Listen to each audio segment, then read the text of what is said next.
आप सभी को नमस्कार। हम लोग बात कर रहे थे अनुभूति की प्रामाणिकता की और डॉक्टर नामवर सिंह की पुस्तक कविता के नए प्रतिमान की।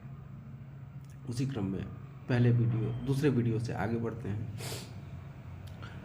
देखिए 1940 से 50 का दशक वह दशक था जिसमें पश्चिम में यानी वेस्ट में मार्क्सवादी आलोचना के विरोध में नई समीक्षा का उदय हुआ। जॉन क्रो रैनसन इसके अग्रगण्य आलोचकों में से एक थे। इसमें ताजगी के साथ साथ कुछ खामियां भी थी नई समीक्षा में।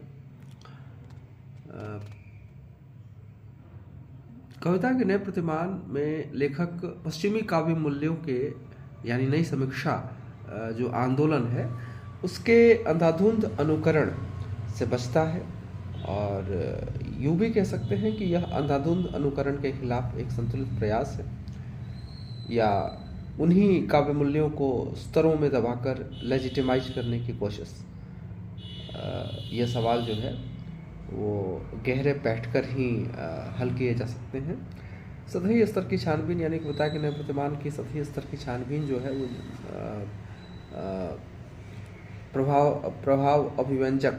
प्रभावाभिव्यंजक दृष्टि का नमूना होगी या फिर छद्म प्रगतिशीलता को बढ़ावा देगी। यानी यह हमारा कर्तव्य है कि जब कविता के नए प्रतिमान पर बात करें तो पूरी गंभीरता से बात करें ताकि चीज़ों में हम गहरे बैठ करके कुछ सही निष्कर्ष तक पहुँच सकें। नई कविता जीवन के मूर्त और प्रत्यक्ष अनुभवों के साक्षात्कार का प्रयत्न करती है।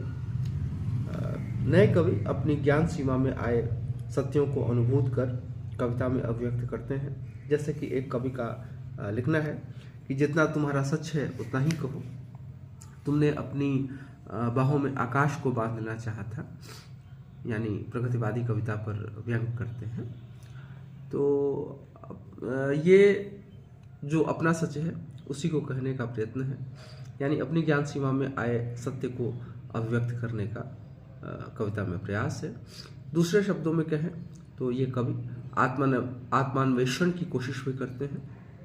अनुभूति की प्रामाणिकता जो बाद में एक प्रकार से नारे में तब्दील हो गई, वह भी इसी मूल प्रतिज्ञा की देन है। पर ध्यान देने की बात यह है कि देखने सुनने में ईमानदार लगने वाला यह संकल्प वास्तव में ऐसा है, इसे कसौटी